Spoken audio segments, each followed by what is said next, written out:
Story நேரம் Tamil வியூவர்ஸ்க்கு hi. ஸ்பிளெண்டட் மேட்சோட 16வது எபிசோட்ல என்ன ஆக போகுதுன்னு இன்னைக்கு வீடியோல பார்க்கலாம். ஏதாவது ஒரு பாட்டு பாடவா உனக்காக அப்படின்னு சென்னு கேட்டிருந்தான் ஜின்ஷாட்ட. லாஸ்ட் எபிசோட் அதுல தான் முடிஞ்சது.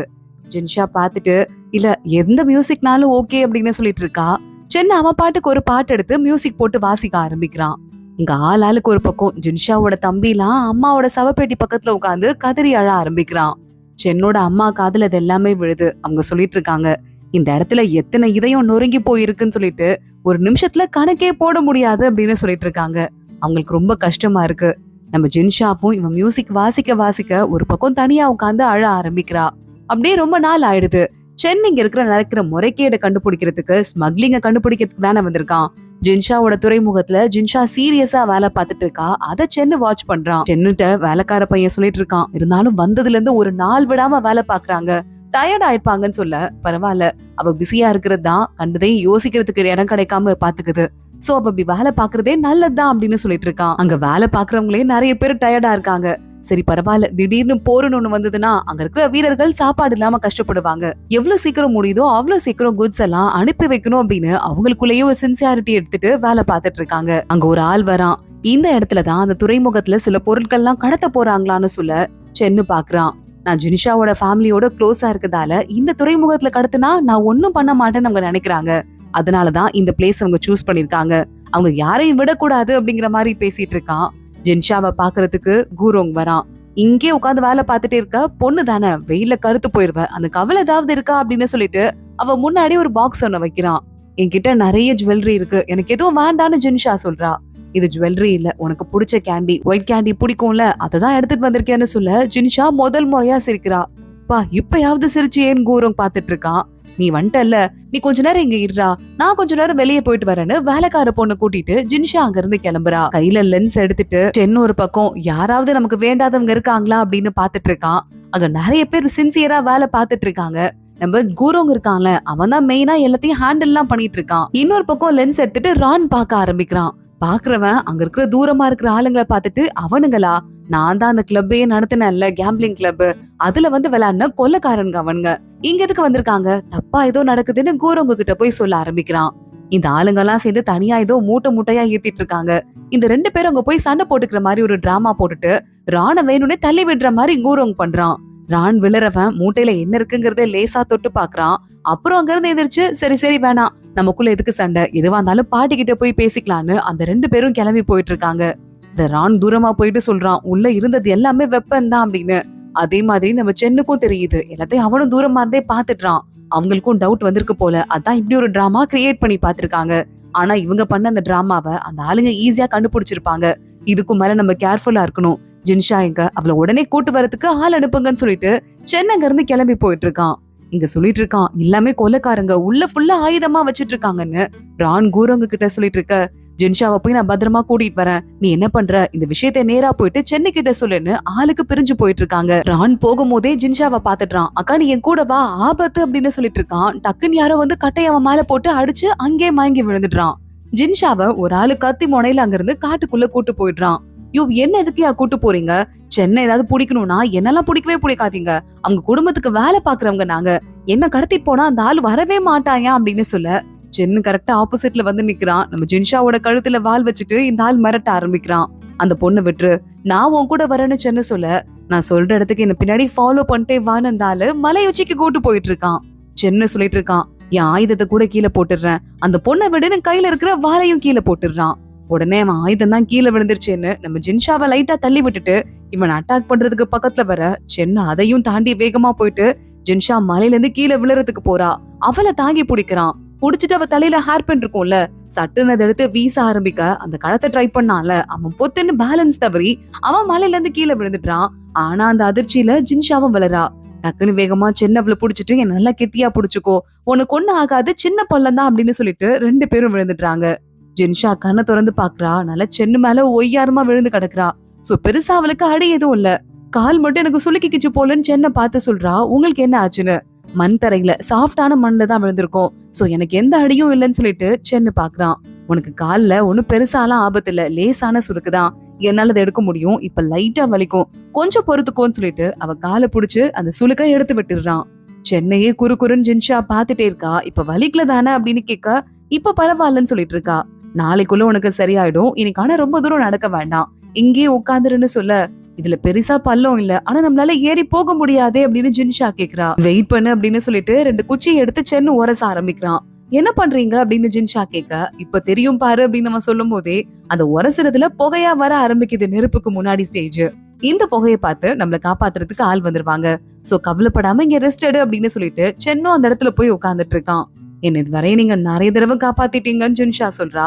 இந்த தடவை நீ மாட்டினதே என்னாலதான், சோ காப்பாத்துற மாதிரி ஆகாது, நான் செய்ய வேண்டியது கடமை அப்படின்னு சொல்லிட்டு வெப்பன்ஸை கிட்னாப் பண்றதுக்கு கடத்திட்டு போறதுக்கு நிறைய பேர் வந்திருக்காங்க, அவங்களோட வேலைதான் இதுன்னு சொல்லிட்டு சென்னு ஜின்ஷாவை பார்த்துட்டு, நீ முன்னாடி மாதிரி இல்ல, பேசுறத ரொம்ப கம்மி பண்ணிட்ட, சிரிக்கிறது சுத்தமா இல்லைன்னு சொல்லிட்டு ஃபீல் பண்ண ஆரம்பிக்கிறான். அடுத்து ஜின்ஷாவை கூட்டு வந்து நடக்க வைக்கிறான். ஜின்ஷா நடந்துட்டு இப்ப பரவாயில்ல, நான் நல்லதா நடக்கிறேன் அப்படின்னு சொல்றா. பார்த்தா சென்னு நல்லா கையை பிடிச்சு கூட்டு நடக்க வச்சிட்டு இருக்கான். அவளுக்கே லைட்டா வெக்கமா இருக்கு. ஜின்ஷா வேகமா கையை புடுங்கிக்கிறா. அம்மா, நீ வந்துட்டு ஒரு பேங்க்ல நிறைய அமௌண்ட் டெபாசிட் பண்ணிருக்க, கடைகள் எல்லாம் வித்து, ஏன் இப்படி பண்ணன்னு கேட்க ஜின்ஷா அவனையே பாக்குறா. நிஜமாவே விசாரிக்கணுங்கிறதுக்காக பண்ணல, அந்த பேங்க்ல யாராவது நிறைய டெபாசிட் பண்ணா அவங்க என்கிட்ட வந்து ரிப்போர்ட் பண்ணுவாங்க, அந்த மாதிரி பண்ணிருக்காங்க. என்னாச்சுன்னு கேட்க, நான் முடிவு பண்ணிட்டேன், ஏன்னா என் வாழ்க்கையில கல்யாணங்கிறத இருக்க போறது இல்ல, சங்ஷி இருக்குல்ல அந்த ஊருக்கு போயிட்டு நான் பிசினஸ் பண்ணிட்டு வாழ போறேன் அப்படின்னு சொல்லிட்டு இருக்கா. ஏன் இப்படி ஒரு முடிவு அப்படின்னு சென்னு கேட்க, பாருங்க எங்க அம்மா கல்யாணம் பண்ணிக்கிட்டாங்க, என்ன ஆச்சு, பிள்ளைங்க எல்லாம் பிறந்ததுதான், ஆனா அவங்க லைஃப்ல ஹாப்பியாவே இல்ல. ஒருத்தங்களுக்கு கல்யாணம் நடக்கணும், ஒருத்தங்க கூட வாழணும்னா ஏதாவது ஒரு பெனிஃபிட் அவங்களுக்கு இருக்கணும்ல, இப்படி வாழ்க்கை முழுக்க கஷ்டமா வரும்னா அந்த கல்யாணம் எதுக்கு, அதனால்தான் நான் கல்யாணம் பண்ணிக்க கூடாதுன்னு முடிவு பண்ணிட்டேன்னு சொல்லிட்டு உங்ககிட்ட இதெல்லாம் சொல்லிட்டு இருக்கேன் பாருங்க, சாரின்னு சொல்லிட்டு இருக்கா. இதுக்கு என்ன பதில் சொல்றதுன்னு எனக்கு தெரியல, நீ சொல்றது கேக்குறதுக்கு நியாயமா இருக்க மாதிரிதான் இருக்கு.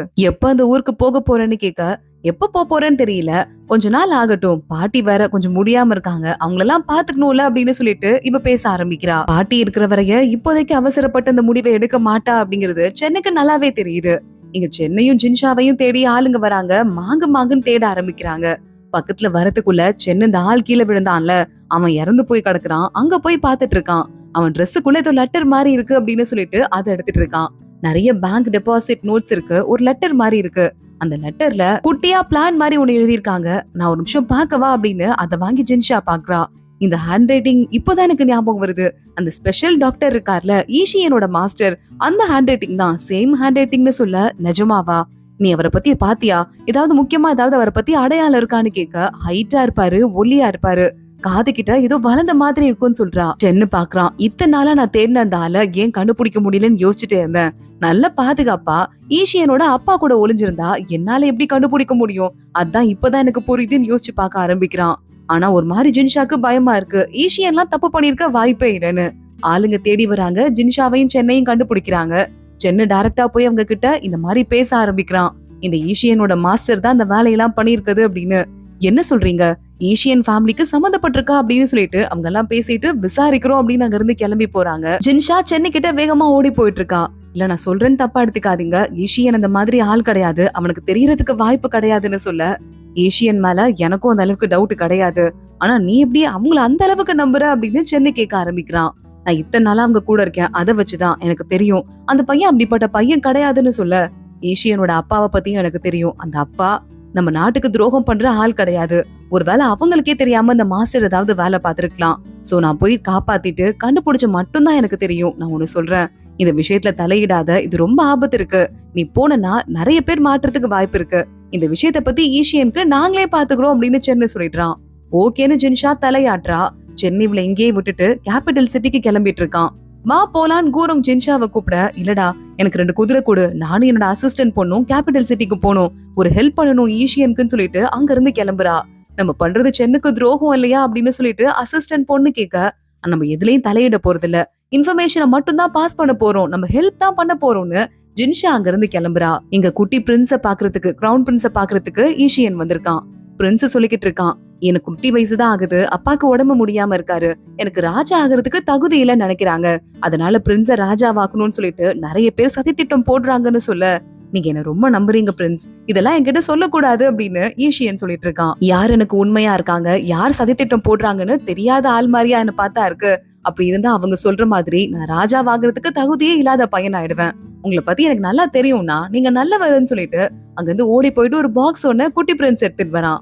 அதை ஈஷியன் கிட்ட கொடுத்து இது என்ன இருக்குன்னு ஈஷியன் கேக்குறான். இதுல அரண்மனையோட சீக்ரெட் மேப் இருக்கு, எங்க ரகசிய வழி இருக்கு, எந்த பக்கமா தப்பிச்சா இங்க வரலாம், எப்படி போனா ராணியோட அரண்மனைக்கு போலான்னு எல்லா தகவலும் இருக்குன்னு சொல்ல ஈஷியன் கால்ல விழுந்துடுறான். என்ன நம்பி இவ்ளோ பெரிய பொறுப்பு நீங்க கொடுத்திருக்கீங்க, கண்டிப்பா நான் உங்களை ஆபத்தான சிச்சுவேஷன் வந்துச்சுன்னா காப்பாத்தி கூட்டு போயிருவேன் அப்படின்னு சொல்லிட்டு இருக்கான். உன்னை நான் நம்பலாம் அப்படின்னு சொல்லிட்டு சென்னு கூட என்கிட்ட நிறைய தடவை சொல்லிருக்காருன்னு பிரின்ஸ் சொல்ல, என்ன நம்பலான்னு சென்னு சொன்னாரான்னு கேட்க, ஆமா ராஜாவை ஏமாத்தாத கடைசி ஒரு ஆள் யாரு இருப்பாங்கன்னா உங்க அப்பா தான் இருப்பாங்கன்னு சென்னு அடிக்கடி சொல்லுவாருன்னு சொல்ல, இவனுக்கே கொஞ்சம் ஒரு மாதிரி டவுட்டா இருக்கு. சென்னு நம்ம மேல அவ்வளவு நல்ல பேர் வச்சிருந்தானா அப்படிங்கிற மாதிரி. இங்க ஈஷியனுக்கு லெட்டர் வருது, ஜின்ஷா வந்துட்டா அப்படின்னு அவளை பாக்குறதுக்கு பல்ல காட்டிட்டே கிளம்பி போறான். ஜின்ஷா திரும்பி பாக்குற வரைய பல்ல காட்டிட்டு இருந்தவன் டக்குன்னு முகத்தை மாத்திட்டு முறைக்கிற மாதிரியே, இவ்வளவு நாள் கழிச்சுதான் வந்து கூப்பிடுவியா, அதுவும் அப்படியே ஜஸ்ட் சொல்லி அனுப்புற தகவல், உன்னை பாக்குறதுக்கு நான் ஓடி வரணுமாங்கிற மாதிரி சும்மா சீன் போட்டுட்டு இருக்கான். கதவை சாத்துங்க அப்படின்னு ஜின்ஷா சொல்லிட்டு முக்கியமான விஷயத்த பத்தி சொல்ல வந்திருக்கேன், உன் மாஸ்டரை பத்தி நான் ஆரம்பிக்கிறா. இதை கேட்டு பயங்கரமா ஈஷியன் கடுப்பாயிடுறான். என் மாஸ்டர் எனக்கு அப்பா மாதிரி, அவரை பத்தி தப்பா பேசிட்டு இருக்காத, என் குடும்பத்தை பார்த்தா உனக்கு தப்பா தெரியுதான்னு கேட்க, உன் குடும்பத்தை பத்தி நான் சொல்லவே இல்லைன்னு சொல்லிட்டு ஜின்ஷா சொல்றா. யார பத்தியும் பேசாத அப்படின்னு கத்திட்டு அங்க இருந்து இவன் கிளம்பி போயிடுறான். ஜின்ஷா கிட்ட வேலைக்கார பொண்ணு என்னங்க இது இப்படி கத்திட்டு போறாருன்னு கேட்க, அப்பா மாதிரி நினைச்சிட்டு இருக்கான். அவரை பத்தி தப்பா சொன்னா ஷாக்கிங்கா தான் இருக்கும், அவன் ரொம்ப அறிவாளி, சீக்கிரமா ரியலைஸ் பண்ணுவான்னு சொல்லிட்டு ஜின்ஷா அமைதியா இருக்கா. ஈஷியன் அவன் அசிஸ்டன்ட் கிட்ட இதை நீ நம்புறியா அப்படின்னு கேட்க, அசிஸ்டன்டாலையும் பதில் சொல்ல முடியல. நேரா வண்டியில ஏறி 2 பேரும் கிளம்புறாங்க. ஈஷியன் நேரா அப்பாவை பாக்குறதுக்கு போயிட்டு இருக்கான். இன்னொரு பக்கம் நம்ம சென்னு இருக்கான்ல, அவங்க டீச்சரை பாக்குறதுக்கு வந்துடுறான். இந்த மாதிரி இந்த மாஸ்டர் இருக்கான்ல, அவனுக்கும் கெட்டவங்களுக்கும் சம்பந்தம் இருக்கு போலன்னு சொல்ல நினைச்சேன். அப்பவே இந்த மினிஸ்டர் இருக்கான் பாரு, அதான் போர் மந்திரி, அவனை விடக்கூடாதுன்னு ஈஷியன் அப்பாவை பத்தி இவர் பேச ஆரம்பிக்கிறாரு. சென்னு முகம் ஒரு மாதிரி மாறுது. ஏன் ஈஷியன் அப்பாவை காப்பாத்தணும்னு நினைக்கிறியா அப்படின்னு டீச்சர் கேட்க, காப்பாத்தணும்னு இல்லங்க, அவர் இத்தனை நாள் ரொம்ப உண்மையா லாயலா இருந்திருக்காரு, ஒருவேளை திடீர்னு போர் வந்ததுன்னா அவரை மாதிரி ஒரு தகுதியான தளபதியாலதான் நம்ம நாட்டை கண்ட்ரோல் பண்ண முடியும் அப்படின்னு சொல்ல, போர்லாம் இப்போதைக்கு வர மாதிரியே இல்ல, அத பத்தி தேவையில்லாத கவலைப்படாதுன்னு சொல்லிட்டு இந்த டீச்சர் கதையை மாத்திட்டு இருக்காரு. சென்னு அதுக்கும் மேல அவரை எதிர்த்து பேசாம அங்கிருந்து வெளியே வந்துடுறான். சென்னு நேரா அசிஸ்டண்ட பாக்க, அசிஸ்டன்ட் சொல்லிட்டு இருக்கான், நீங்க நினைச்ச மாதிரியே ஜின்ஷா வந்தாங்க, ஈஷியனை பார்க்கதான் ஆளா கிளம்பி போனாங்கன்னு சொல்ல, இருக்கட்டும் அப்படின்னு சொல்லிட்டு இது ஏற்கனவே எதிர்பார்த்ததுதாங்கிற மாதிரி கேஷுவலா நம்ம சென்னு போயிட்டு இருக்கான். ஜின்ஷா அவளோட வீட்டுல வந்திருக்கா. கூலா அப்போ அவளை பாக்க வரா.